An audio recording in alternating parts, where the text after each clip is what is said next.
قریبی احباب میں دیکھا ہے کہ جن دوستوں کو حدیث مبارکہ کے ساتھ بہت محبت شغف ہے اس علم کے ساتھ، اکثر و بیشتر ان کو ہفتے میں 1 یا 2 مرتبہ نبی علیہ الصلوۃ والسلام کا دیدار ہوتا ہے۔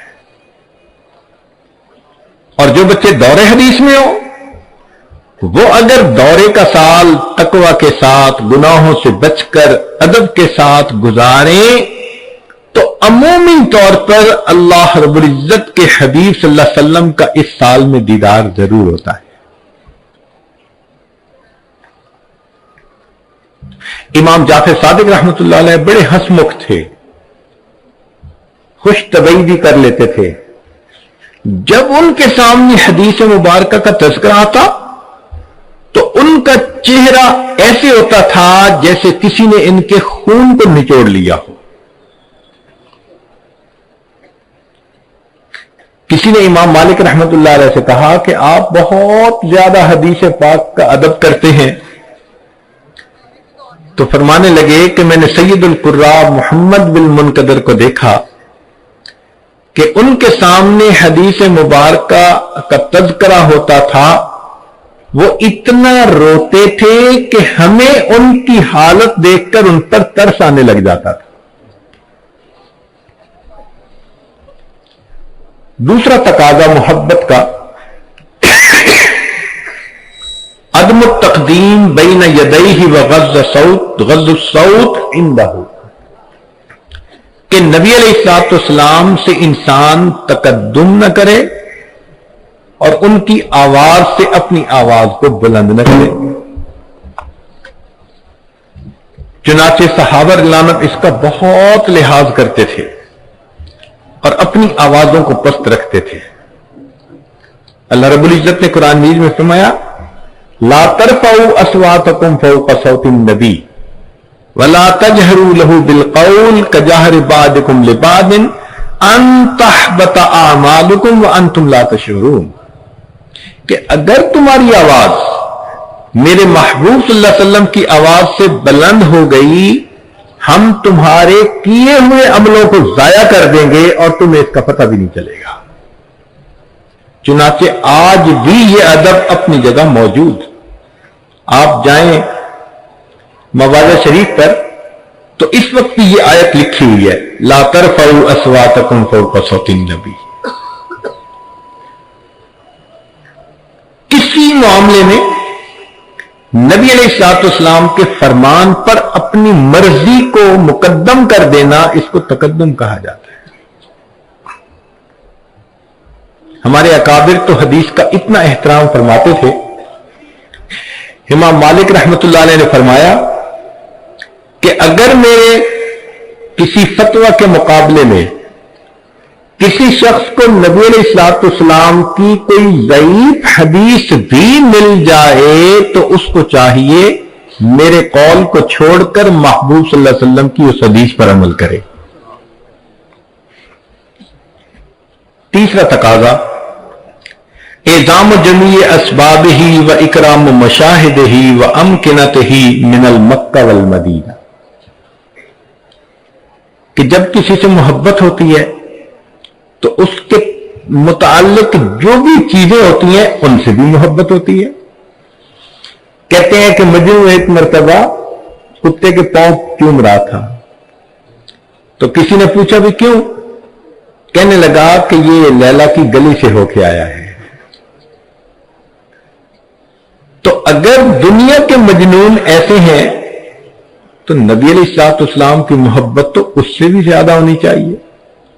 چنانچہ ہمیں ان شہروں سے محبت، ان چیزوں سے محبت جو نبی علیہ الصلوۃ والسلام کے استعمال میں رہیں یا جن کا کسی بھی طرح سے نبی علیہ الصلوۃ والسلام کے ساتھ کوئی تعلق بنتا ہے۔ امام مالک رحمۃ اللہ علیہ کا یہ حال تھا کہ کان مالک لا یرکب بالمدینہ دابۃ وکان یقول استحیی من اللہ ان اطأ تربۃ فیہا رسول اللہ صلی اللہ علیہ وسلم بحافر الدابہ، مجھے زیب نہیں دیتا کہ مدینے کے جن رستوں پر میرے آقا صلی اللہ علیہ وسلم چلے ہوں، امام مالک اپنی سواری کے سموں سے اس جگہ کو پامال کرے. چنانچہ مدینہ طیبہ میں سواری پہ سوار بھی نہیں ہوا کرتے تھے. حضرت مولانا قاسم نانوتوی رحمۃ اللہ علیہ ان کے حالات زندگی میں لکھا ہے کہ جب حج کے لیے تشریف لے گئے تو بئر علی مدینہ طیبہ کے باہر ایک جگہ ہے، وہیں پر ہی جوتے اتار دیے. کسی نے کہا کہ حضرت سنگلاخ زمین ہے اور آپ کا جسم نازک ہے تو پاؤں زخمی ہو جائیں گے. فرمایا زخموں کی تکلیف برداشت کر لوں گا، میں اپنے آقا صلی اللہ علیہ وسلم کی اس زمین پر جوتوں کے ساتھ چلنا پسند نہیں کرتا.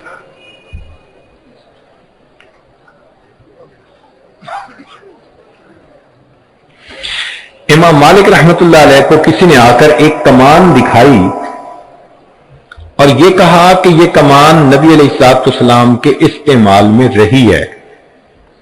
قال مالک، امام مالک رحمت اللہ فرماتے ہیں ما مسست القوس بیدی الا علی طہارت منذ بلغنی ان النبی صلی اللہ علیہ وسلم اخذ القوس بیدہ، کہ جب مجھے پتہ چلا کہ نبی علیہ الصلوۃ والسلام نے اس کمان کو اپنے ہاتھوں میں پکڑا ہے، میں نے اس کے بعد اس کمان کو کبھی بے وضو ہاتھ نہیں لگایا.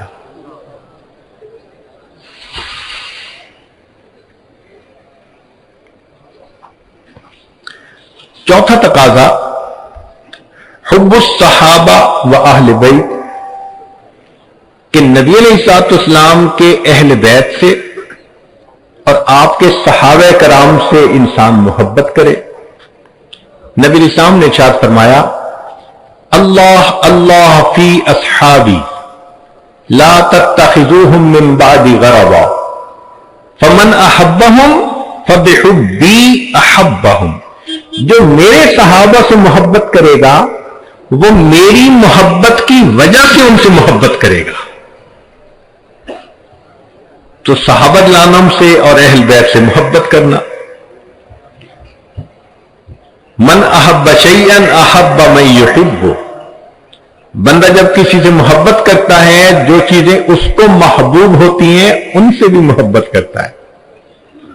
چنانچہ حدیث مبارک میں ہے آیت الایمان حب الانصار و آیت النفاق بغضهم، کہ انصار سے محبت کرنا ایمان کی علامت ہے اور ان کے ساتھ بغض رکھنا یہ نفاق کی علامت ہے.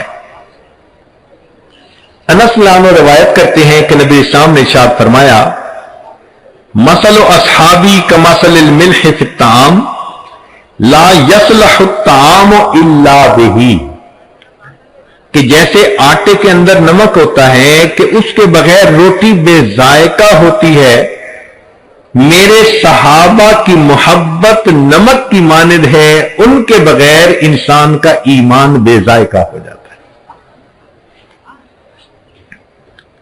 ایک اور حدیث مبارکہ نبی اسلام نے ارشاد فرمایا من حفظنی فی اصحابی ورد علی الحوض، جو میرے صحابہ کی عزت و حرمت کی حفاظت کرے اس کو چاہیے کہ حوض کوثر پر میرے پاس آئے. ومن لم یحفظنی فی اصحابی لم یرد علی الحوض، اور جو میرے صحابہ کی عزت و حرمت کی حفاظت نہ کرے اس کو چاہیے حوض کوثر پر میرے سامنے ہی نہ آئے. سیدنا حسن رضی اللہ عنہ فرماتے ہیں کہ نبی علیہ السلام نے ارشاد فرمایا لکل شیء اساس، ہر چیز کی ایک بنیاد ہوتی ہے. اساس الاسلام حب اصحاب رسول اللہ، اور اسلام کی بنیاد نبی علیہ الصلوۃ والسلام کے اصحاب اہل بیت کے ساتھ محبت کا کرنا ہے. ایوب سختیانی رحمت اللہ علیہ فرماتے تھے من احب ابا بکر فقد اقام الدین، جس نے ابو بکر لانوں سے محبت کی اس نے دین کو قائم کر لیا. ومن احب عمر فقد اوضح السبیل، جس نے عمر لانوں سے محبت کی اس کے اوپر راستہ واضح ہو گیا. ومن احب عثمان فقد استضاء بنور اللہ، جس نے عثمان جانوں سے محبت کی اس نے اللہ کے نور سے نور پا لیا. ومن احب علی، اور جس نے علی عنہ سے محبت کی فقد اخذ بالعروۃ الوثقی، اس نے مضبوط رسی کو پکڑ لیا. ومن احسن الثناء علی اصحاب محمد صلی اللہ علیہ وسلم، اور جو شخص صحابہ رضی اللہ عنہم کی خوب تعریف کرے فقد بری من النفاق، وہ شخص نفاق سے بری ہو گیا. پانچواں تقاضا الاقتداء بہ، کہ انسان نبی علیہ الصلوۃ والسلام کے ساتھ محبت کرتا ہے. اس کا ثبوت یہ کہ اب وہ نبی علیہ الصلوۃ والسلام کی سنت کی پیروی کرے. عبداللہ بن مبارک رحمۃ اللہ علیہ فرماتے ہیں تعصل الہ وانت تزعم حبہ ھذا لعمری فی القیاس بدیع لو کان حبک صادقا لاطعتہ ان المحب لمن یحب مطیع، کہ اگر تم محبت میں سچا ہوتا تو اطاعت کرتا، اس لیے کہ محب جس سے محبت کرتا ہے اس کی اطاعت کرتا ہے. صحابہ رضی اللہ عنہم اطاعت کرنے میں اتنے کامل تھے، انسان حیران ہوتا ہے. چنانچہ ابن عمر رضی اللہ تعالیٰ عنہ عمرہ حج کے سفر پہ جا رہے ہیں. راستے میں ایک جگہ سواری کھڑی کی، سواری سے نیچے اترے اور قریب درختوں کی جگہ تھی، وہاں پر گئے اور اس طرح بیٹھے کہ جیسے قضائے حاجت کے لیے انسان بیٹھتا ہے، مگر فارغ نہیں ہوئے، ویسے ہی اٹھ کے واپس آئے اور سفر شروع کر دیا. تو جو رفقائے سفر تھے انہوں نے پوچھا کہ حضرت اگر حاجت نہیں تھی تو آپ خود بھی رکے، ہمارا بھی وقت لگوایا. تو فرمایا کہ مجھے ضرورت تو نہیں تھی، مگر ایک مرتبہ نبی علیہ الصلوۃ والسلام کے ساتھ سفر کرتے ہوئے میں نے دیکھا کہ میرے آقا صلی اللہ علیہ وسلم یہاں رکے اور قضائے حاجت کے لیے یہاں آ کر بیٹھے، اگرچہ ضرورت نہیں تھی، میرا جی چاہا میں وہی عمل کروں جو میرے آقا صلی اللہ علیہ وسلم نے کیا تھا. کیا والہانہ محبت تھی ان کے دلوں میں. چنانچہ ایک صحابی کے حالات سے زندگی میں لکھا ہے کہ وہ افریقن ملک کے تھے تو ان کے بال عام طور پر کرلی ہوتے ہیں، سخت ہوتے ہیں، تو ان کی مانگ نہیں نکلتی تھی، جبکہ نبی علیہ الصلوۃ والسلام مانگ نکالتے تھے درمیان میں سے. تو ایک دن آگ سینک رہے تھے، سردی کا موسم تھا، اور ان کے پاس لوہے کی کوئی راڈ تھی جس سے کہ وہ آگ کو ٹھیک کر رہے تھے. وہ گرم گرم انہوں نے یہاں پھیر دی تو سر کی جلد جلی، زخم بن گیا. تو لوگوں نے پوچھا کہ آپ نے یہ کیا کیا، خامخواہ اپنے آپ کو اتنی تکلیف دی.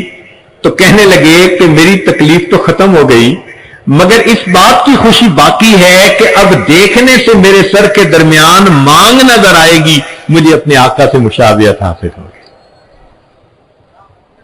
سیدنا حذیفہ رضی اللہ عنہ ایران فتح ہونے کے بعد جب وہاں تشریف لائے تو دسترخوان پہ لقمہ گرا اور انہوں نے کھا لیا. ساتھ والے نے کہا کہ یہاں کے لوگ اس کو معیوب سمجھتے ہیں. کیا عاشقانہ جواب دیا، فرمایا اترک سنت حبیبی لہؤلاء الحمقاء، ان احمقوں کی خاطر کیا میں اپنے حبیب صلی اللہ علیہ وسلم کی سنت کو چھوڑ دوں گا. اس سے پتہ چلتا ہے کہ ان کے دل میں سنت کی کیا عظمت ہوا کرتی تھی، بس پتہ چلنے کی دیر ہوتی تھی. چنانچہ خلافت فاروقی کا واقعہ ہے. مسجد نبوی کا صحن جب بارش ہوتی تو پانی اس میں بھر جاتا تھا. اس کی وجہ یہ تھی کہ ابن عباس لانوں کا گھر قریب تھا اور ان کی چھت کا پرنالہ مسجد نبوی کے صحن میں آتا تھا، تو سارا پانی مسجد کے صحن میں آنے سے کیچڑ ہو جاتا، لوگوں کو تکلیف ہوتی. چنانچہ سیدنا عمر فاروق لانوں نے جب دیکھا کہ بھئی سب نمازیوں کو تکلیف ہوتی ہے تو انہوں نے حکم دیا کہ بھئی اس پرنالے کو یہاں سے ہٹا دیا جائے. بڑے فائدے کی خاطر چھوٹے نقصان اٹھا لینے چاہیے، شریعت کا اصول ہے۔ اب جب ابن عباس لانو کو پتہ چلا تو انہوں نے ابن کعب لانو کی عدالت میں مقدمہ دائر کر دیا۔ ابن کعب لانو نے بلا لیا۔ آپ اندازہ لگائیے، امیر المومنین بھی وہیں کھڑے ہیں اور ابن عباس لانو بھی وہاں کھڑے ہیں۔ پوچھا کیا بات؟ عمر لانو نے بتایا کہ جی اس طرح لوگوں کے عمومی فائدے کی خاطر میں نے اس بات کا حکم دیا کیونکہ میں ذمہ دار ہوں لوگوں کو تکلیف سے بچانے کا۔ ابن عباس لانو نے جواب میں کہا کہ آپ کی بات اپنی جگہ، مسئلہ یہ ہے کہ اللہ کے حبیب صلی اللہ علیہ وسلم نے اپنے مبارک ہاتھوں سے اس پر نالے کو یہاں لگایا تھا، میرا جی چاہتا ہے میں اس پر نالے کو اسی جگہ دیکھوں، اتنا سننا تھا۔ عمر فاروق لانو نے کہا کہ ابن کعب لانو آپ فیصلہ کر دیجئے کہ پرنالہ اپنی جگہ پر لگے گا، مگر فرق یہ ہوگا کہ اب عمر فاروق وہاں جائے گا اور رکوع کی حالت میں کھڑا ہوگا اور ابن عباس میری کمر پر سوار ہو کر اس پر نالے کو فکس کریں گے جس کو میرے آقا صلی اللہ علیہ وسلم نے فکس کیا۔ چنانچہ ایسے ہی ہوا، ابن عباس نے پر نالا لگایا اور نیچے اتر کے کہا کہ بس میں نے ایک دفعہ اس کو دیکھ لیا، اب میں پورا مکان مسجد نبوی کے اندر شامل کر دیتا ہوں۔ کیا محبت تھی ان صحابہ لانوں کو نبی علیہ السلام کی ایک ایک سنت کے ساتھ۔ ابن عمر لانو فرماتے ہیں کہ نبی علیہ السلام نے ایک مرتبہ فرمایا کہ فلاں دروازہ اگر عورتوں کے لیے سیپریٹ کر دیا جائے، مخصوص کر دیا جائے تو بہت اچھا، اس کو باب النساء کہا جاتا تھا۔ فرماتے ہیں کہ نبی علیہ السلام کا یہ فرمان سننے کے بعد میں پوری زندگی اس باب النساء میں سے کبھی پھر مسجد میں داخل نہیں ہوا کہ میرے آقا نے جو فرما دیا کہ یہ عورتوں کے لیے الگ کر دیا۔ ایک صحابی لانو آتے ہیں، ایک پاؤں اندر ہے ایک پاؤں باہر ہے دروازے کے، اور نبی علیہ الصلوۃ والسلام اس وقت جو مسجد میں لوگ تھے ان کو فرماتے اجلسو، اور یہ لفظ ان کے کان میں پڑ گیا اور وہ صحابی وہیں بیٹھ گئے۔ بعد میں آنے والے نے پوچھا یہ کہ بیٹھنے کی جگہ ہے، ایک پاؤں اندر ایک پاؤں باہر، دہلیز پہ بیٹھ گئے۔ تو کہنے لگے کہ اگرچہ میرا ایک پاؤں اندر تھا، میرے آقا صلی اللہ علیہ وسلم کا فرمان کان میں پڑا اجلسو، اب میرے لیے تعمیل کے سوا چارہ نہیں۔ آج ہم حیران ہوتے ہیں کہ ان صحابہ لانم کے دلوں میں سنت کی کتنی وقت تھی، عظمت تھی، اسی لیے ایک ایک سنت پر بڑے اہتمام کے ساتھ وہ عمل کرتے تھے۔ ہمارے قریب کے زمانے میں اکابر علماء دیوبند کو اللہ رب العزت نے یہ شان عطا فرمائی، وہ بھی سنت کے عاشق تھے۔ حضرت مولانا قاسم نانوتوی رحمت اللہ علیہ کے بارے میں فرنگی نے وارنٹ جاری کر دیے کہ ان کو پھانسی لٹکا دو، گرفتار کر کے۔ حضرت کو اطلاع ملی تو حضرت روپوش ہو گئے۔ 3 دن کے بعد پھر باہر نظر آئے۔ کسی نے کہا جی آپ کی تو پھانسی کا ہوگا، زندگی کا مسئلہ ہے، آپ بہتر ہے کہ چھپ جائیں۔ تو حضرت نانوتوی رحمۃ اللہ نے جواب دیا کہ میں نے نبی علیہ الصلوۃ والسلام کی مبارک زندگی کو دیکھا، مجھے غار ثور کی 3 راتیں روپوشی کی حالت میں گزارتی ہوئی سنت نظر آتی ہے، میں نے اس سنت پر عمل کر لیا، اب میں باہر آ گیا ہوں، اگر کوئی مجھے پھانسی بھی چڑھا دے گا تو میں چڑھنے کو تیار۔ اللہ اکبر کبیرہ۔ چنانچہ حضرت مولانا رشید احمد گنگوہی رحمت اللہ علیہ آخری عمر میں موتیا بند آ جانے کی وجہ سے بینائی چلی گئی تھی، مگر حضرت ان دنوں بھی باقاعدگی کے ساتھ سرما استعمال کرتے تھے۔ عام لوگ یہ سمجھتے ہیں کہ سرما لگایا جاتا ہے بینائی تیز کرنے کے لیے۔ تو ایک آدمی نے کہا کہ حضرت آپ کی تو بینائی بھی نہیں اور آپ سرما لگاتے ہیں۔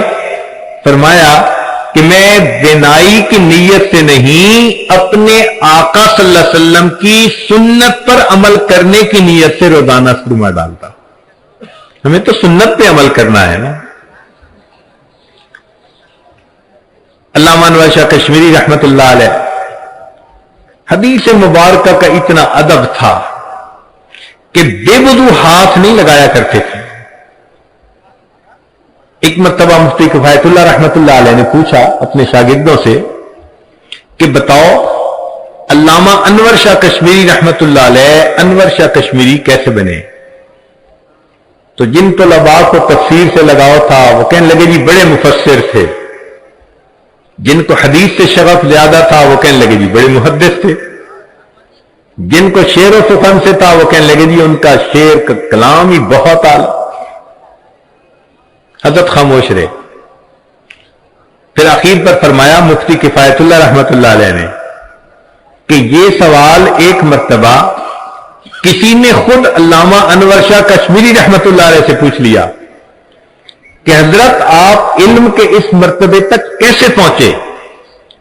تو انہوں نے جواب دیا کہ مجھے اللہ نے اتنا ادب دیا کہ میں بے وضو کبھی حدیث پاک کی کتاب کو ہاتھ نہیں لگاتا، اور کتابوں کے رکھنے میں بھی ان کے درجے کا خیال رکھتا ہوں. قرآن پاک پر اس کی تفسیر کو نہیں رکھتا، تفسیر پر حدیث کو نہیں رکھتا، حدیث پر اس کی فقہ کی کتاب کو نہیں رکھتا، اور فقہ کی کتاب کے اوپر تاریخ کی کتاب کو نہیں رکھتا.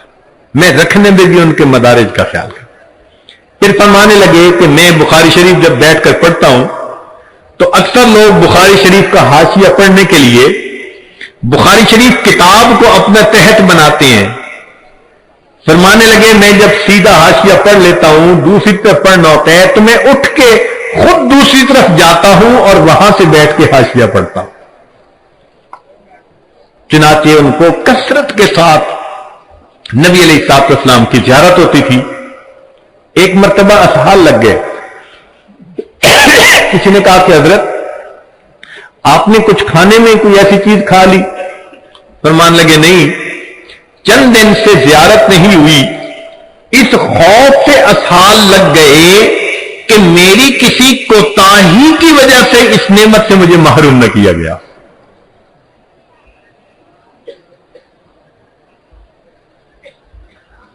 حضرت مولانا حسین احمد مدنی رحمت اللہ علیہ 18 سال مسجد نبوی میں بیٹھ کے حدیث کا درس دیا.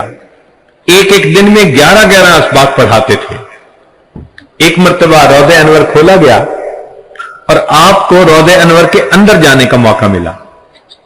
تو وہاں جا کر آپ نے اپنی ریش سے جو جگہ تھی نیچے فرش کی اس کو صاف کرنا شروع کر دیا ریش کے ساتھ. تو کسی نے پوچھا کہ ریش سے صفائی کر رہے ہیں؟ فرمانے لگے جس کی سنت ہے اسی کی حرمت پہ قربان کر رہا. کیا محبت ان کے دل میں ہوگی، اللہ اکبر کبھی. چنانچہ اکابر علماء دیوبند میں سے ایک ایک کی زندگی کو پڑھ لیجیے، آپ کو ان کا ظاہر سنت سے بالکل مزین نظر آئے گا. ہر چھوٹی بڑی سنت کے اوپر عمل کرنا یہ ان کا محبوب مشغلہ ہوتا تھا. وہ لطف اٹھاتے تھے. جیسے بچہ کوئی لفظ بولے نا، دودھ کو دودھو کہہ دے تو ماں بھی کہتی ہے ابھی دودھ دیتی ہوں، حالانکہ وہ تو دودھ کہہ سکتی ہے، نہیں، اس کو بچے سے پیار ہے. تو بچے نے جس لفظ کو جیسے کہا محبت تقاضا کرتی ہے کہ اس لفظ کو ویسے بولے. بالکل صحابہ رضوان کا یہی حال تھا، اور ہمارے اکابر علماء دیوبند کا بھی یہی حال تھا. ایک ایک عمل میں نبی علیہ الصلوۃ والسلام کی سنت پر عمل کیا کرتے تھے.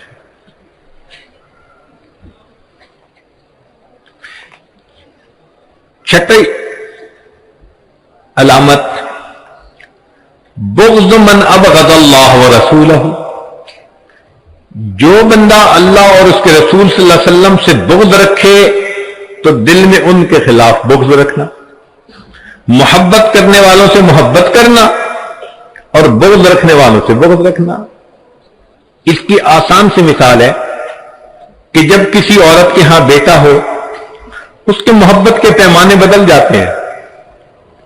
پہلے اس کی محبت کا اور حساب تھا، اب اس کی محبت بچے کی بنیاد پہ. جو بچے سے محبت کرے اس سے وہ محبت کرتی ہے، جو بچے سے نفرت کرے اس سے وہ نفرت کرنے لگ جاتی ہے. تو ماں اگر بچے کی وجہ سے نفرت کرتی ہے یا محبت کرتی ہے تو پھر مومن کا بھی یہی معاملہ ہے. جو نبی علیہ السلام سے محبت کرے ان کے ساتھ محبت کا تعلق رکھنا، اور جو نفرت کرے ان کے ساتھ نفرت کا معاملہ کرنا. ام حبیبہ رضی اللہ تعالیٰ عنہ نبی علیہ الصلوۃ والسلام کی زوجہ ہیں. ان کے والد آتے ہیں مکہ مکرمہ سے کوئی پیغام لے کے. سوچنے لگے چلو میں بیٹی کے یہاں ہوتا جاؤں.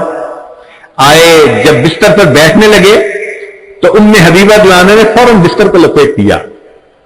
تو باپ نے کہا کہ بیٹی، باپ کے آنے پہ بستر بچھایا کرتے ہیں، بستر لپیٹا نہیں کرتے، تم نے یہ کیا کیا؟ تو انہوں نے جواب دیا آپ کی بات اپنی جگہ سچی، مگر مجھے زیب نہیں دیتا کہ یہ میرے آقا صلی اللہ علیہ وسلم کا بستر ہو اور اس کے اوپر ایک مشرک آ کر بیٹھ جائے.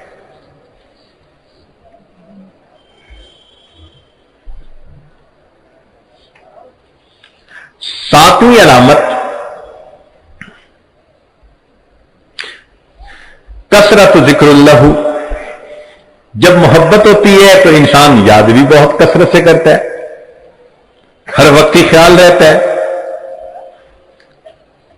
من احب شیئا اکثر ذکرہ، جو جس سے محبت کرتا ہے اس کا اکثر تذکرہ کرتا ہے. اس کی دلیل قرآن عظیم الشان میں سے کہ اللہ رب العزت کو نبی علیہ الصلوۃ والسلام سے ساتھ محبت. تو قرآن مجید میں دیکھو کہ اللہ نے اپنے حبیب صلی اللہ علیہ وسلم کا کتنا تذکرہ کیا. جگہ جگہ تذکرہ نظر آتا ہے. بلکہ حضرت نانوتوی رحمۃ اللہ علیہ تو فرماتے تھے کہ ایک ایک آیت نبی علیہ الصلوۃ والسلام کی شان بتلاتی ہے. اتنی کثرت کے ساتھ اللہ کے حبیب صلی اللہ علیہ وسلم کا تذکرہ. تو جب محبت ہوتی ہے تو انسان یاد کرتا ہے. سیدنا صدیق اکبر کے بارے میں آتا ہے کہ جب خلیفہ بنے تو جمعہ پڑھانے کے لیے خطبہ دینے کے لیے کھڑے ہوئے اور کہا سمعت رسول اللہ صلی اللہ علیہ وسلم العام الاول فبکا، کہ میں نے نبی علیہ الصلوۃ والسلام سے پچھلے سال سنا اور اتنے لفظ کہہ کے رونا شروع کر دیا. پھر دوبارہ آنسو پوچھ کے یہ بات شروع کی اور پھر رونا شروع کر دیا. پھر دوسری مرتبہ آنسو پوچھے، تیسری مرتبہ بات کہی اور تیسری مرتبہ پھر رونا شروع کر دیا. بات بات پہ ان کی آنکھوں سے آنسو چھلک پڑتے تھے. نبی علیہ الصلوۃ والسلام کی یاد ان کے دلوں کو مچلا کے رکھ دیا کرتی تھی. عبداللہ بن عمر بیٹھے ہوئے ہیں، پاؤں سو گیا، جیسے اٹھتے ہوئے پاؤں سو جاتا ہے، سن ہو گیا. تو کسی نے کہا کہ اذکر احب الناس الیک یذل عنک، کہ آپ کو جس سے سب سے زیادہ محبت ہے اس کا نام لیجئے تو یہ کیفیت ختم ہو جائے گی. فصاح یا محمداہ فانتشر، فوراً کہنے لگے اے محمد صلی اللہ علیہ وسلم، اور اسی وقت ان کا پاؤں بالکل ٹھیک ہو گیا. بے اختیار دل سے یعنی زبان سے وہ لفظ نکلا جس سے واقعی ان کو بہت محبت تھی. صحابہ کرام جب ایک دوسرے سے ملتے تھے تو وہ نبی علیہ الصلوۃ والسلام کی باتیں اس طرح سناتے تھے جیسے آج کل کے دور میں لوگ ملتے ہیں ایک دوسرے کو آئس کریم کی پیشکش کیا کرتے ہیں. ان کے نزدیک نبی علیہ الصلوۃ والسلام کا تذکرہ کرنا اس طرح محبوب ہوا کرتا تھا کہ وہ نبی علیہ الصلوۃ والسلام کو یاد کیا کرتے تھے. آپ صلی اللہ علیہ وسلم کی باتیں ایک دوسرے کو سنانا ان کا محبوب کام ہوا کرتا تھا. 8ویں چیز کثرت شوق ہی الی لقائہ، کہ جب نبی علیہ الصلوۃ والسلام کے ساتھ محبت تو ان سے ملاقات کی پھر تمنا بھی ہوتی ہے. جب بھی محبت ہو تو دل چاہتا ہے ملاقات کرنے کو. صحابہ رضی اللہ عنہم کی عجیب کیفیت تھی. نبی علیہ الصلوۃ والسلام نے ایک بوڑھے میاں کو دیکھا کہ وہ آتے ہیں خاموشی کے ساتھ بیٹھے رہتے ہیں پھر اٹھ کے چلے جاتے ہیں. پوچھا کہ آپ کا کیا حال؟ اے اللہ کے حبیب صلی اللہ علیہ وسلم میں اپنے گھر میں ہوتا ہوں اور جب مجھے آپ کی یاد آتی ہے تو میں آ کے مجلس میں حاضر ہو کر بیٹھتا ہوں, آپ کے چہرے انور کا جی بھر کے دیدار کرتا ہوں اور پھر خاموشی سے اٹھ کے واپس چلا جاتا ہوں. میں آتا ہی دیدار کرنے کے لیے. چنانچہ کئی صحابہ تھے کہ نبی علیہ السلام کا پردہ فرمانے کے بعد جنہوں نے دعا مانگی کہ اللہ یہ آنکھیں تو تھیں آقا صلی اللہ علیہ وسلم کے دیدار کے لیے, جب انہوں نے پردہ کر لیا اللہ بے شک ہماری بینائی کو زائل کر دی. بعض صحابہ نے قسمیں کھائی ہوئی تھی ہم صبح اٹھیں گے تو سب سے پہلے نبی علیہ السلام کا دیدار کریں گے. معلوم نہیں انہوں نے قسمیں کیسے پوری کی ہوں گی. اتنی محبت تھی ان کو نبی علیہ السلام سے. چنانچہ ایک مرتبہ نبی علیہ الصلوۃ والسلام نے دعا مانگی اللہ مجھے میرے احبا سے جلدی ملا دینا. صوبان رضی اللہ عنہ آپ کے غلام بے نام عرض کرنے لگے اے اللہ کے حبیب صلی اللہ علیہ وسلم ہم آپ کے غلام ہیں, ہر وقت حاضر خدمت ہیں, آپ کن کے لیے یہ دعا مانگ رہے تھے کہ اللہ مجھے میرے احبا سے جلدی ملا دینا؟ نبی علیہ السلام نے فرمایا صوبان تمہاری محبت بڑی قدر و قیمت والی ہے, مگر تم نے میرا دیدار کیا, تم نے جبریل علیہ السلام کو اترتے دیکھا, قرآن اترتے دیکھا. میں جن کے لیے دعا کر رہا تھا صوبان یہ وہ لوگ ہیں جو قرب قیامت میں پیدا ہوں گے, انہوں نے مجھے نہیں دیکھا ہوگا, ہاں وہ اپنے علماء سے میرے تذکرے سنیں گے اور فقط تذکرے سن کر ان کو مجھ سے اتنی محبت ہوگی کہ اگر ان کو اختیار دیا جاتا کہ اپنی اولادوں کو بیچ کر میرا دیدار کرتے تو وہ ایسا کر گزرتے. میں ان کے لیے دعا کر رہا ہوں اللہ مجھے ان احبا سے جلدی ملا دے. ابو ہریرہ اللہ نے فرماتے ہیں کہ نبی صاحب نے فرمایا من اشد امتی لی حبن ناس یکونون بعدی یود احدہم لو رآنی بأہلہ ومالی. تو واقعی جن کو محبت ہوتی ہے ان کا ایسا ہی دستور ہوتا ہے. عبدہ رضی اللہ عنہ ایک صحابی ہیں, فرماتی ہیں کہ میرے والد خالد بن میدان جب بستر پر رات کو سونے کے لیے آتے تو نبی علیہ السلام اور صحابہ کو یاد کرتے اور کہتے کہ ہم اصلی و فصلی و الیہم یحن قلبی طال شوقی الیہم فاجل رب قبضی الی. وہ میرے اصل تھے, فصل تھے, اے اللہ میرا دل اداس ہے جلدی میری روح کو قبض کر لے, مجھے ان کے ساتھ واصل کر دے. یہ محبت ہوتی ہے انسان. چنانچہ سیدنا عمر رضی اللہ تعالیٰ عنہ کی محبت کا اندازہ لگائیے. ایک مرتبہ رات کا وقت ہے اور وہ مدینہ طیبہ کی گلیوں میں راؤنڈ کر رہے ہیں. ایک دروازے پر ان کو تھوڑی آواز آئی, سننے کے لیے کھڑے ہو گئے. محسوس ہوا کہ کوئی بڑی عمر کی عورت ہے اور وہ نبی علیہ الصلوۃ والسلام کی محبت میں اشعار پڑھ رہی ہے. سنتے رہے, دل مچل اٹھا. جب بوڑھی عورت نے اشعار مکمل کیے تو عمر فاروق اللہ نے دروازہ کھٹکھٹایا. بوڑھی عورت نے پوچھا کہ کس نے دروازہ کھٹکھٹایا؟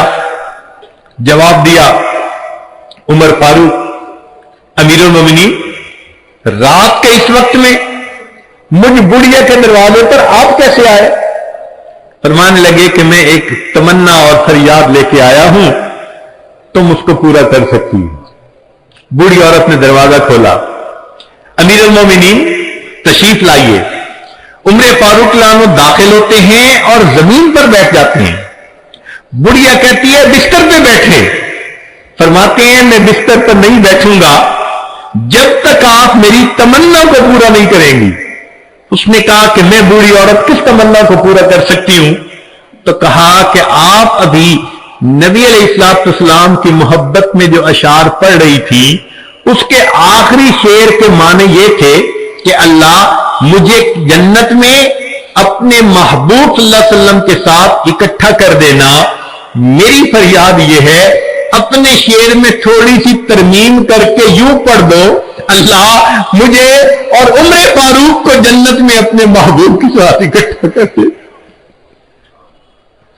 کیا محبت تھی ان کے دلوں میں نبی علیہ الصلوۃ والسلام۔ اللہ اکبر کبیر۔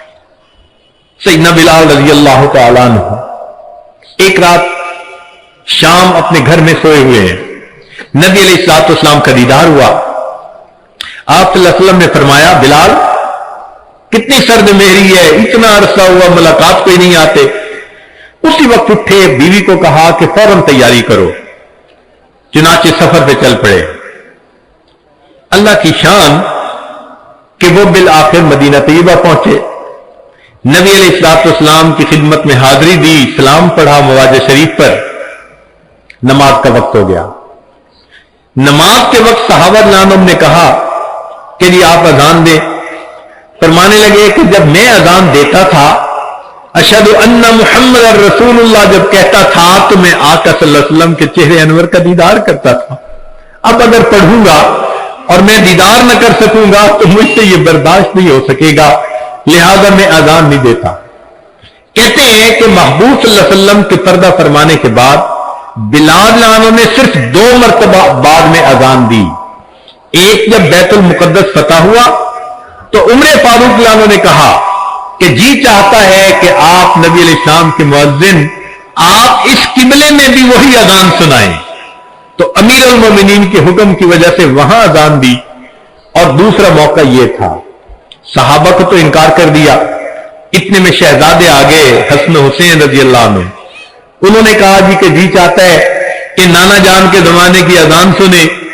اب ان کی فرمائش ایسی تھی کہ انکار کی گنجائش نہیں تھی، تو بلال لانو اذان دینے مسجد نبی میں کھڑے ہوئے، وہ آواز جس کو صحابہ لانم سنتے تھے اور آقا صلی اللہ علیہ وسلم کا دیدار کرتے تھے، آج وہی آواز آ رہی تھی۔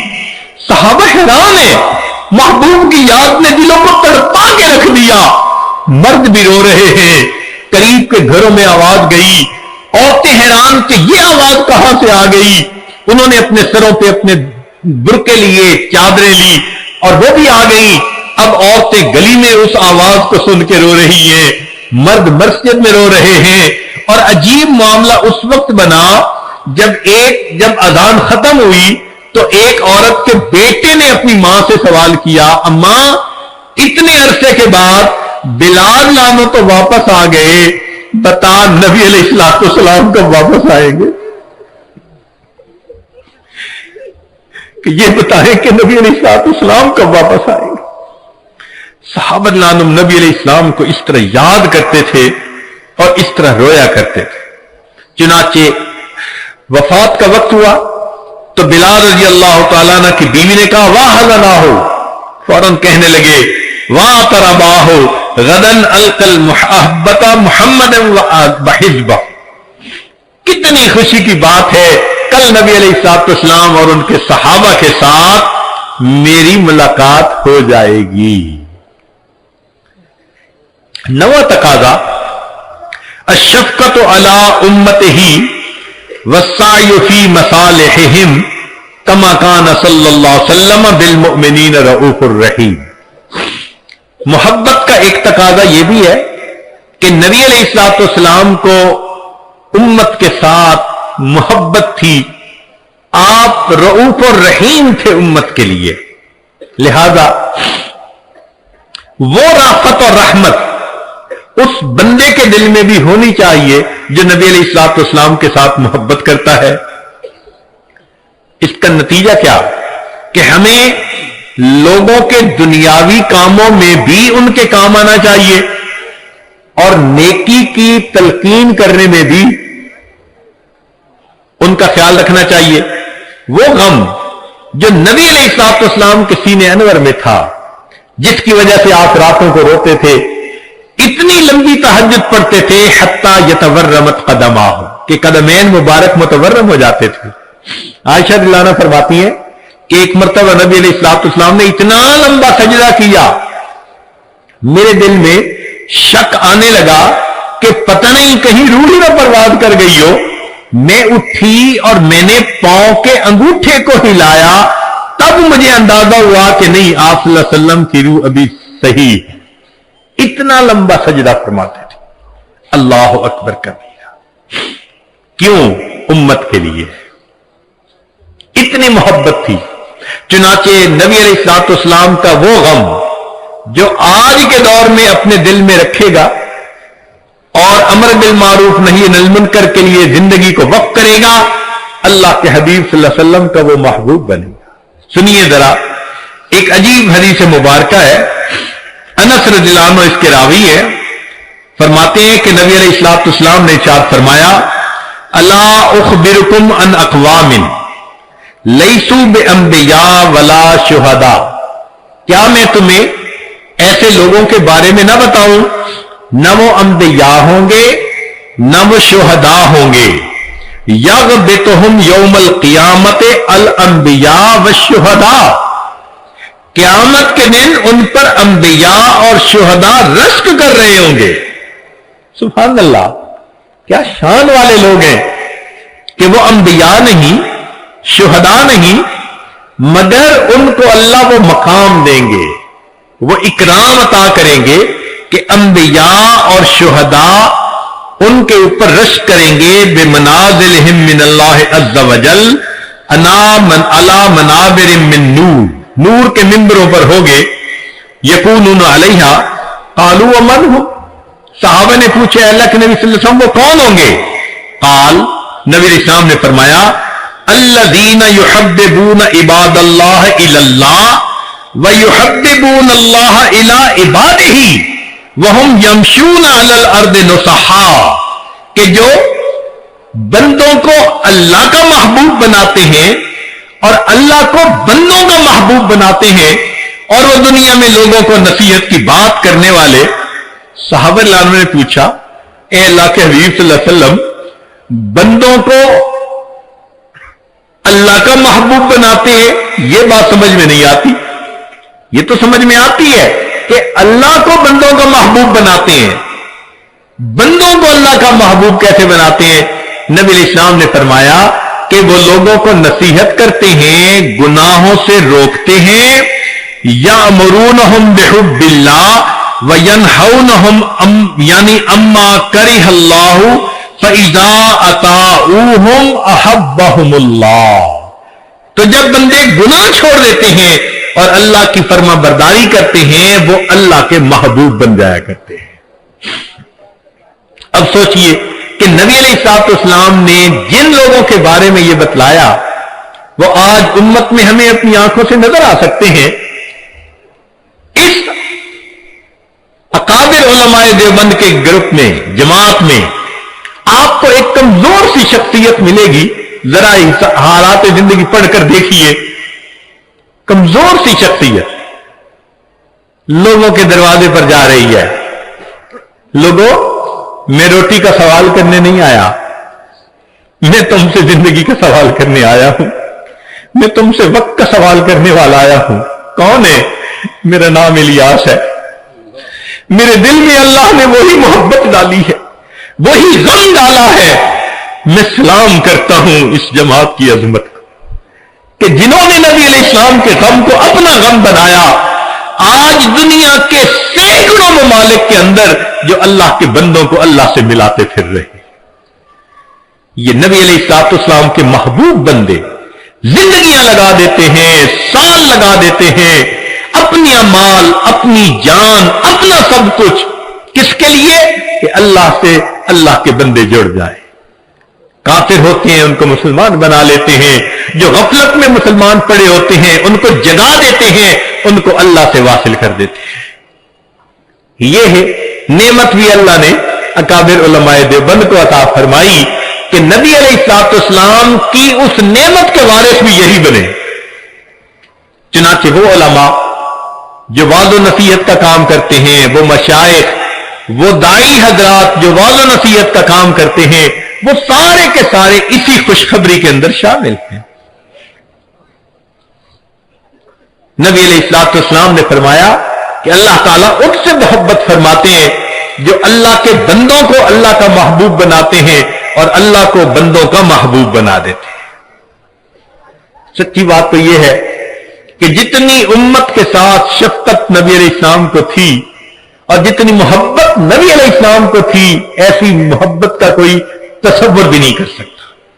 آپ ذرا غور کیجئے، دنیا میں جتنی محبتیں ہیں سب غرض والی محبتیں، میاں بیوی کی محبت غرض، بیوی کو خاوند کی ضرورت ہے، خاوند کو بیوی کی ضرورت ہے، اولاد ماں باپ کی محبت غرض، اولاد کو ماں کی ضرورت ہے، باپ کی، ماں باپ کو اولاد کی ضرورت ہے، بھائی بھائی کی محبت بھی غرض، ایک دوسرے کے ہیلپ کی ضرورت ہے، پڑوسی پڑوسی کی محبت بھی غرض کی بنیاد پہ ایک دوسرے کی ضروریات ہوتی ہیں، حتیٰ کہ اگر استاد شاگرد کی محبت ہے تو وہ بھی غرض کی۔ کیوں؟ استاد پڑھا رہا ہے کہ مجھ سے اللہ راضی ہو جائیں گے اور شاگرد پڑھ رہا ہے کہ مجھے علم مل جائے گا۔ حتیٰ کہ پیر مرید کی محبت بھی غرض کی محبت، کہ مرید کے دل میں میری تربیت ہوگی اور پیر کے دل میں کہ اللہ راضی ہو جائیں گے۔ تو معلوم ہوا کہ غرض جیسی بھی ہو ہے تو غرض نہ پیچھے۔ ہاں، کوئی محبت ایسی ہے جو بے غرض ہو؟ ایک مرتبہ ذہن میں سوچا کہ کوئی محبت دنیا میں بے غرض ہے، تو ذہن نے جواب دیا کہ مخلوق کی محبت بے غرض نہیں ہو سکتی، کوئی نہ کوئی غرض تو لگی ہی ہوئی ہوگی۔ پھر سوچا کہ کوئی محبت، پھر ذہن نے کہا اگر دنیا میں بے غرض محبت دیکھنی ہے تو ذرا 1400 سال پیچھے چلے جاؤ، رات کا اندھیرا ہوگا، تم ایک ہستی کو دیکھو گے مصلی کے اوپر سجدے میں ہے، یا رب امتی یا رب امتی۔ کیا اس ہستی کو اپنے درجات کے بڑھنے کا تھا تما؟ نہیں، ان کو پہلے اللہ نے فرما دیا تھا لِيَغْفِرَ لَكَ اللَّهُ مَا تَقَدَّمَ مِن ذَنبِكَ وَمَا تَأَخَّرَ۔ ان کو اللہ نے پہلے بتلا دیا تھا وَلَسَوْفَ يُعْطِيكَ رَبُّكَ فَتَرْضَىٰ، میرے محبوب تجھے اتنا عطا کروں گا کہ تو بس بس کرنے لگ جائے گا۔ پھر وہ ہستی کیوں رو رہی ہے؟ اتنا لمبا سجدہ کہ بیوی اٹھ کے پاؤں ہلا کے دیکھتی ہے کہ ابھی زندگی تو ہے یا نہیں، یہ کیوں رو رہے ہیں؟ یہ امت کے اوپر شفقت کی وجہ سے رو رہے ہیں۔ نبی علیہ الصلوۃ والسلام کو امت کے ساتھ ایسی محبت، اس لیے قیامت کے دن انبیاء بھی نفس نفسی پکارتے ہوں گے، ایک اللہ کے حبیب ہوں گے جو اس دن بھی امتی امتی فرما رہے ہیں۔ اللہ کے حبیب صلی اللہ علیہ وسلم کو اس قدر امت کے ساتھ شفقت و محبت تھی۔ ایک اور آخری بات کہ جب نبی علیہ الصلوۃ والسلام کے ساتھ ایسی محبت ہے تو پھر اس کی ایک علامت یہ بھی ہے کہ کثرت الصلاۃ والسلام علیہ، نبی علیہ الصلوۃ والسلام کے اوپر کثرت سے صلاۃ والسلام پڑھنا، درود شریف پڑھنا۔ چنانچہ قرآن مجید میں اللہ تعالیٰ ارشاد فرماتے ہیں ان اللہ وملائکتہ یصلون علی النبی یا ایھا الذین آمنوا صلوا علیہ وسلموا تسلیما۔ تو ہم بھی کثرت سے درود شریف پڑھیں، اللہم صلی علی سیدنا محمد وعلی آل سیدنا محمد وبارک وسلم۔ سید القراء ابن کعب رضی اللہ عنہ نبی علیہ السلام کی خدمت میں حاضر ہوئے، اے اللہ کے حبیب صلی اللہ علیہ وسلم، میں آپ پر تیسرا حصہ اپنے وقت کا درود شریف پڑھنے میں لگا دوں؟ نبی علیہ السلام نے فرمایا تو زیادہ کرے گا تو تجھے زیادہ فائدہ ہوگا۔ اے اللہ کے حبیب صلی اللہ علیہ وسلم، میں 2/3 حصہ درود شریف پڑھا کروں؟ نبی علیہ السلام نے فرمایا زیادہ پڑھے گا تو زیادہ نفع ہوگا۔ انہوں نے کہا اے اللہ کے حبیب صلی اللہ علیہ وسلم، پھر تو میں پورا وقت ہی آپ پر درود شریف پڑھوں گا۔ قال، نبی علیہ السلام نے اس کے جواب میں فرمایا کہ اذن یغفر ذنبک وتکفی ہمک، اگر تو ہر وقت مجھ پر درود شریف پڑھے گا اللہ پھر تیرے سب گناہوں کو معاف کر دیں گے اور تیرے تمام غموں کو اللہ ختم فرما دیں گے۔ عمر بن خطاب رضی اللہ عنہ فرماتے تھے الدعاء والصلاۃ معلق بین السماء والارض، دعا اور نماز آسمان اور زمین کے درمیان معلق رہتی ہیں. فلا يصعد الى الله منه شيء حتى يصلى على النبي صلی اللہ علیہ وسلم، یہ اس وقت تک اوپر قبولیت کے لیے نہیں جا پاتی جب تک کہ ان میں نبی علیہ السلام پر درود شریف نہ پڑھا گیا. اسی لیے ہر دعا سے پہلے بھی درود شریف پڑھنا چاہیے، بعد میں بھی پڑھنا چاہیے. نبی علیہ السلام نے ارشاد فرمایا الدعاء بین الصلاتین لا یرد، کہ دو درود شریف کے درمیان جو دعا مانگی جاتی ہے اس دعا کو رد نہیں کیا جاتا. ایک حدیث مبارکہ میں نبی اسلام نے فرمایا من صلی علیہ فی کتاب لم تزل الملائکۃ تستغفر له ما دام اسمی فی ذلک الکتاب، اگر کوئی بندہ لکھ رہا ہو اور لکھتے ہوئے نبی علیہ السلام کا نام نامی اس میں گرامی آ جائے اور وہ نام نامی اس میں گرامی کے ساتھ صلی اللہ علیہ وسلم لکھے، تو نبی علیہ السلام نے فرمایا جب تک اس کتاب میں میرے نام کے ساتھ یہ درود شریف لکھا رہے گا اس وقت تک ایک فرشتہ اس کے لیے استغفار کرتا رہے گا. اللہ اکبر کبیرہ. ابن مسعود رضی اللہ عنہ فرماتے ہیں کہ نبی اسلام نے فرمایا اول الناس بی یوم القیامہ اکثرہم علی صلاۃ، کہ جو بندہ مجھ پر سب سے زیادہ درود شریف پڑھتا ہوگا وہ پھر قیامت کے دن میرے سب سے زیادہ قریب بھی وہی بندہ ہوگا.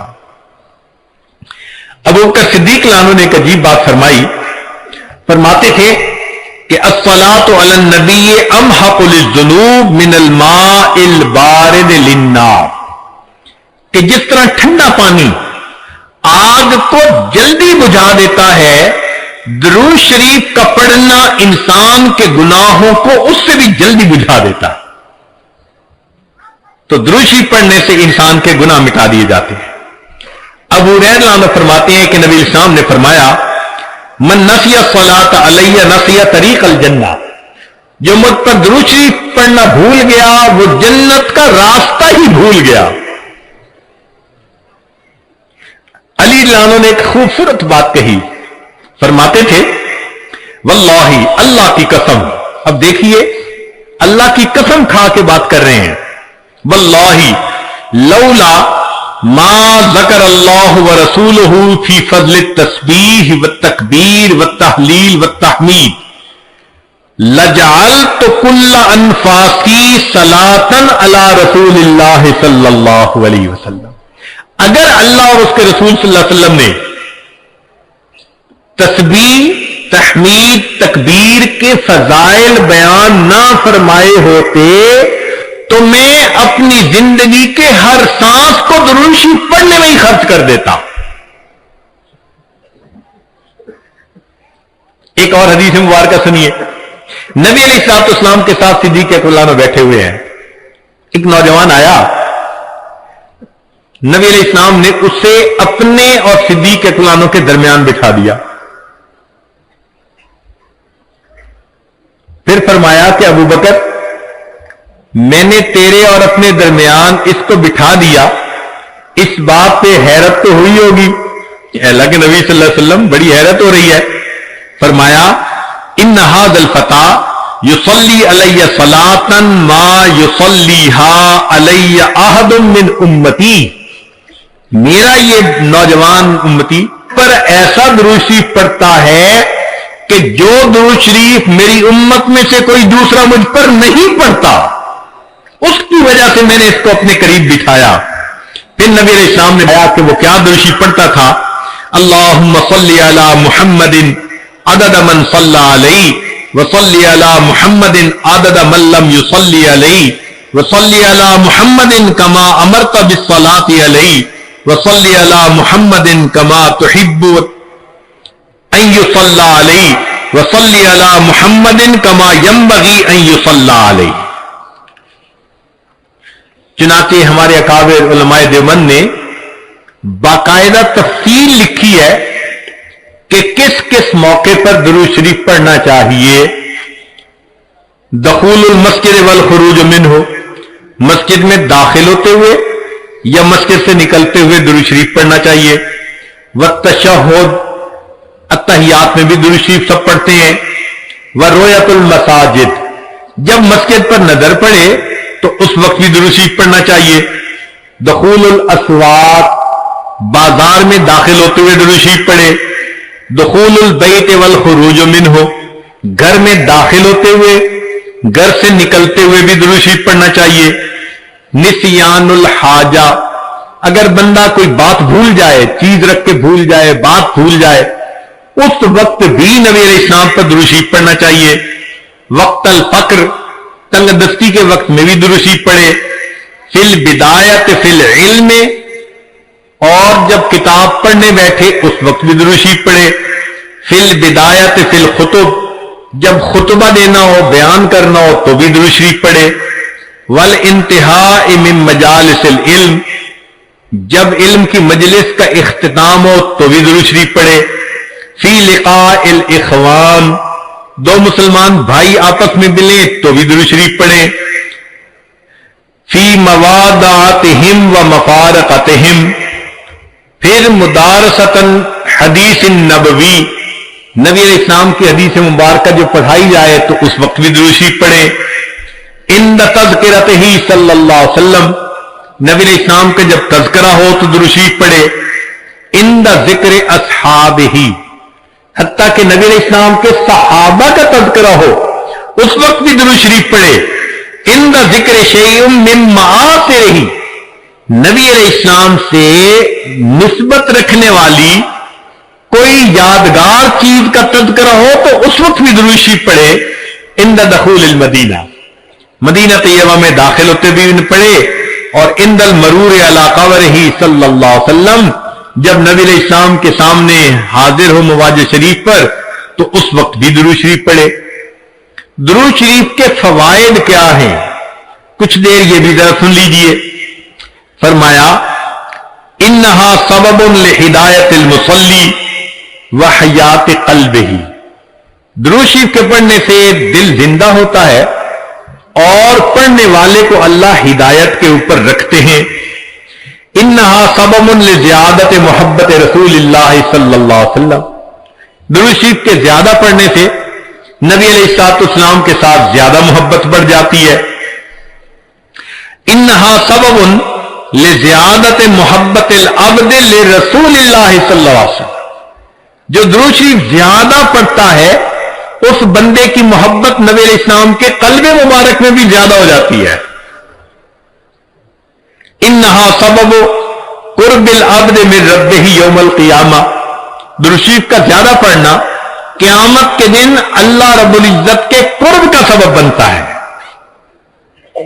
انہا اداء لشیء من حقہ صلی اللہ علیہ وسلم، نبی علیہ الصلوۃ والسلام کے جو احسانات ہیں، درود شریف کا زیادہ پڑھنا گویا ان احسانات کا بدلہ چکانے والی بات ہے۔ انہا سبب کفایت اللہ عبدہ ما اہمہ، جو پریشانیاں ہوتی ہیں درود شریف کے صدقے اللہ رب العزت ان پریشانیوں کو ختم کر دیتے ہیں۔ انہا سبب اجابت الدعاء، دعا کی قبولیت کا یہ سبب ہوتا ہے۔ انہا سبب زکوٰۃ و طہارت للمصلی، جو درود شریف پڑھنے والا ہے اس کا دل اس سے صاف ہوتا ہے، اس کا نفس پاک ہوتا ہے۔ اور ایسے آدمی کو حدیث میں پاک میں فرمایا کہ جو درود شریف زیادہ پڑھتا ہے وہ بخیل نہیں ہوتا۔ پھر جو درود شریف زیادہ پڑھتا ہے وہ قیامت کے دن کی حسرت سے بچ جاتا ہے، اور جو درود شریف زیادہ پڑھتا ہے ملائے اعلیٰ میں اس بندے کی تعریفیں بہت ہوتی ہیں، اور اس کے عمر میں اس کے وقت میں اللہ برکتیں عطا فرما دیتے ہیں۔ اور انہا سبب لتثبیت قدم العبد علی الصراط، جو بندہ درود شریف زیادہ پڑھتا ہے قیامت کے دن پل صراط سے گزرتے ہوئے اس کے پاؤں اتنے مضبوط ہوں گے، درود شریف زیادہ پڑھا ہوگا۔ اور ایک اور بات، انہا سبب لثقل کفۃ المیزان، کہ یہ درود شریف میزان کے پلڑے کے بھاری ہونے کا سبب بن جائے گا۔